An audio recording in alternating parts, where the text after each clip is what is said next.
ఈరోజు న్యాయస్థానం గౌరవించి నన్ను విడుదల చేసినందుకు ఈ సమావేశం ఏర్పాటు చేసిన గౌరవనీయులు పార్టీ వర్కింగ్ ప్రెసిడెంట్ మాజీ మంత్రులు కేటీ రామారావు అన్న గారికి, శాసనమండలి ప్రతిపక్ష నాయకులు మధుసూదనాచార్య గారికి, గౌరవ శాసనసభ్యులు, శాసన మండలి సభ్యులు, పత్రికా ఎలక్ట్రానిక్ అండ్ మీడియా మిత్రులందరూ కూడా పేరు పేరున ధన్యవాదాలు తెలియజేసుకుంటున్నాను.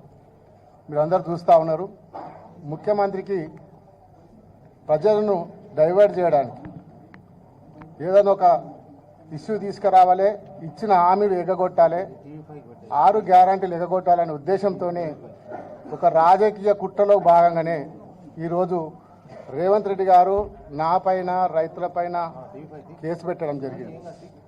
అక్రమంగా జైలుకు పంపినాడు. న్యాయస్థానం ఉంది, ధర్మం గెలుస్తుంది. తప్పకుండా న్యాయస్థానంలో ఎప్పటికైనా ధర్మమే గెలుస్తుంది. ఎన్ని తప్పుడు కేసులు పెట్టినా భయపడేది లేదు. ఇట్లాంటి తప్పుడు కేసులు ఎన్ని పెట్టినా బెదిరేది లేదు.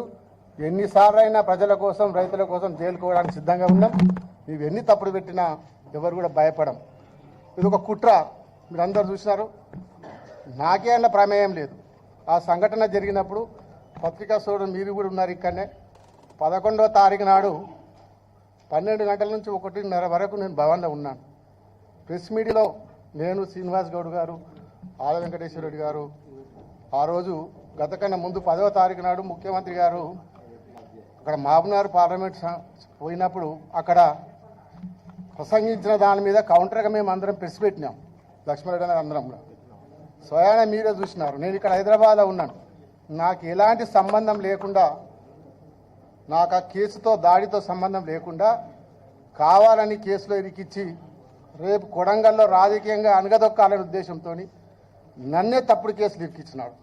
దాని తర్వాత నా ద్వారా వీళ్ళందరూ చూసినాడు. పొద్దున 7 గంటలకు నన్ను అరెస్ట్ చేసినప్పుడు నేను ఫస్ట్ పోలీసులను ఒకటే అడిగాను, అరెస్ట్ వారెంట్ ఉందా మీ దగ్గర, ఎఫ్ఐఆర్ కాపీ ఉందా, నాకు చూపియండి, అప్పుడే అరెస్ట్ చేయండి అని చెప్తే మా దగ్గర పైన ఆదేశాలు ఉన్నాయి, మా దగ్గర ఏం లేదని చెప్పి బలవంతంగా నన్ను కార్లో ఎక్కించుకొని తీసుకొని పోయి వికారాబాద్ డిటిసి సెంటర్లో పెట్టి అక్కడ 11 గంటలకు ఎస్పీ గారు రావడం జరిగింది.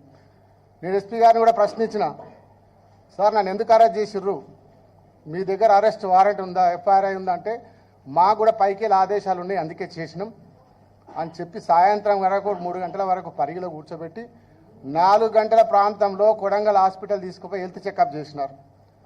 ఆ హెల్త్ చెకప్ టైంలో అన్ని పేపర్ల మీద నా దగ్గర సైన్ పెట్టించుకొని నాకు చదవడానికి కూడా అవకాశం ఇవ్వకుండా, మా అడ్వకేట్ చదువుకోవడానికి వీలు లేకుండా డైరెక్ట్గా జడ్జి గారి ముందర ప్రొడ్యూస్ చేసినారు. దాంట్లో తెల్లారి మార్నింగ్ మా మిస్సెస్ జైలుకి వచ్చినప్పుడు కేటీఆర్ గారి పేరు చెప్పినామంటే మా పేపర్లలో వస్తుందని చెప్పినారు. అప్పటి వరకు నాకు తెలియదు. కేటీఆర్ గారి పేరు రాసి రిమాండ్ రిపోర్ట్లో పెట్టి జడ్జికి సబ్మిట్ చేసిరంటే ఎంత కుట్ర జరుగుతుందో ప్రభుత్వం, పోలీసులు కలిసి. అంటే నేనే తప్పుడు కేసులు ఇరికిస్తే నా ద్వారా కేటీఆర్ గారిని కూడా ఇరికియాలని ప్లాన్తోని, ఒక ప్రభుత్వ కుట్రతోని. ఎందుకంటే 6 గ్యారెంటీలు ఇచ్చిండు, ప్రజలకు హామీలు ఇచ్చిండు, అవి చెయ్యే చేత కాదు. రేవంత్ రెడ్డికి మాటలు తప్ప చేతలు ఉండవు. కొడంగల్ ప్రజలకు తెలుసు, నాకు తెలుసు. 10 ఏళ్ళ నుంచి చూస్తున్నాం. ఒట్టి మాటలే, చేతలు ఉండవు. మళ్ళా ఆ మాట ఇచ్చిండు, చేతలు చెప్పిండు కాబట్టి, ప్రజలను మోసం చేసిండు కాబట్టి, ప్రజలను డైవర్ట్ చేయడానికినే ఒక్కొక్క కేసు పెడతా ఉంటాడు. ఈరోజు చూసినారు. నాకు ఇప్పుడే బెయిల్ వస్తుంది. ఒక పక్క మళ్ళీ కేటీఆర్ గారి మీద కేసు పెట్టి అది డైవర్ట్ చేయాలి. మళ్ళీ ఇది ఒక 6 నెలలు గడపాలి. ఇట్లా గడుపుకుంటూ ప్రజలకు మోసం చేసుకుంటూ ఇచ్చిన గ్యారంటీ ఒక్కటి కూడా అమలు చేయకుండా ముఖ్యమంత్రి ప్రజలను మోసం చేస్తూ ఉన్నాడు, రైతులను మోసం చేస్తూ ఉన్నాడు. నేను ముఖ్యమంత్రికి ఛాలెంజ్ చేసి చెప్తున్నా, సొంత నియోజకవర్గం, నేను కూడా ఎమ్మెల్యే ఉన్నా, నువ్వు కూడా ఇప్పుడు ప్రజెంట్ ఎమ్మెల్యే ఉన్నావు. కొడంగల్ నియోజకవర్గంలో ఒక పెద్ద గ్రామం తీసుకుందాం. రుద్వారము, అంగడ్రాయచూరు, దొరేపల్లిలో భూనీడు ఉన్నది. ఆ గ్రామంలో గ్రామసభ పెడదాం. నేను పక్క కూర్చుంటా. గ్రామసభ పెట్టు. నీవు ఇచ్చిన పథకాలు ఏమేమి ఎవరెవరికి వచ్చినాయో నువ్వే గ్రామసభలు అడిగి తెలుసుకో. ఎంతమందికి రుణమాఫీ అయింది, ఎంతమందికి 500 గ్యాస్ సిలిండర్ వచ్చింది, ఎంతమందికి మీకు 200 ఫ్రీ కరెంట్ వచ్చిందో గ్రామసభ పెట్టి తెలుసుకుందాం. అప్పుడు నువ్వు 100% కాదు, 50% గిట్ట నీ హామీలు అమలైతే బ్రహ్మాండంగా విజయోత్సవాలు చేసుకో. మేము కూడా మీ విజయోత్సవాల్లో పాల్గొంటాం. 50% అమలైతే. ఛాలెంజ్ చేస్తున్నారు రేవంత్ రెడ్డి. దీనికి ఛాలెంజ్ సవాల్ తీసుకో. కొడంగల్ గ్రామ సభ పెట్టి ఎప్పుడు పెడతావో చెప్పు, నేను వస్తా. ఏ గ్రామంలో పెడతావు? మీ సొంత కాన్స్టిట్యూన్సీలో పెడదాం. అక్రమంగా రేవంత్ రెడ్డి సోదరుడు తిరుపతి రెడ్డి కాంగ్రెస్ గుండాలతోని అధికారులపై దాడి చేపించిండు. దాడి చేపించి రైతులు భూములు ఇస్తలేదని చెప్పి కక్షగట్టి దాడి చేపించి అదే రోజు రాత్రి 1 గంట కరెంటు బంద్ చేసి నెట్ బంద్ చేసి గ్రామంలో పోలీసులు రిజర్వ్ పోలీసు పంపి ఇంటింటికి డోరు కొట్టి ప్రతి మహిళ 3 గంటల రాత్రి వరకు కొట్టారు. అందరిని దారుణంగా 3 గంటల రాత్రి వరకు కొట్టి 6 గంటలకు తీసుకుపోయి పరిగి పోలీస్ స్టేషన్లో పెట్టారు. అందులో 30 మంది కాంగ్రెస్ నాయకులు ఉన్నారు. వీడియోలు ఉన్నాయి. 2-3 రోజుల లోపల మీకు వీడియోలు కూడా ప్రదర్శిస్తా. వాళ్ళని ఎందుకు అరెస్ట్ చేయాలో సమాధానం చెప్పాలి. వాళ్ళని ఎందుకు తప్పించిండు కేసులకి? పరిగి పోలీస్ స్టేషన్ పోయినాక వాళ్ళని తప్పించినారు అక్కడికి.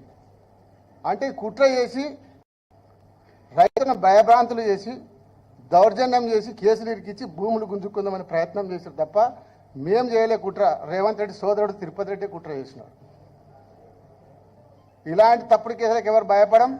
ఎన్ని కేసులు పెట్టినా జైలు అధికారులకు చెప్పినా సార్ ఈ రేవంత్ రెడ్డి ముఖ్యమంత్రి ఉన్న రోజులు ఇంక ఎన్నిసార్లు వచ్చేది మాకు తెలియదు, మేము మళ్ళీ ఎప్పుడు వచ్చేది చెప్పము అని రైతు జైలు అధికారులకు కూడా చెప్పొచ్చింది వచ్చేటప్పుడు. కాబట్టి ఎన్ని కేసులు పెట్టినా భయపడం. కొడంగల్ నుంచే రేవంత్ రెడ్డి పతనం స్టార్ట్ చేస్తా. కాబట్టి కేసులకు ముందు తప్పుడు కేసులు బాన్ చేసి ప్రజల మీద దృష్టి పెట్టండి. ప్రజలకు ఇచ్చిన హామీల మీద దృష్టి పెట్టండి. 6 గ్యారెంటీలు అమలు చేసి చూపియండి. నీ ముఖ్యమంత్రి చేతనైతే ఆ పని చేయండి. కానీ ప్రతిపక్ష నాయకుల మీద కేసులు పెట్టడం, కార్యకర్తల మీద కేసులు పెట్టడం, సోషల్ మీడియా మీద కేసు పెట్టడం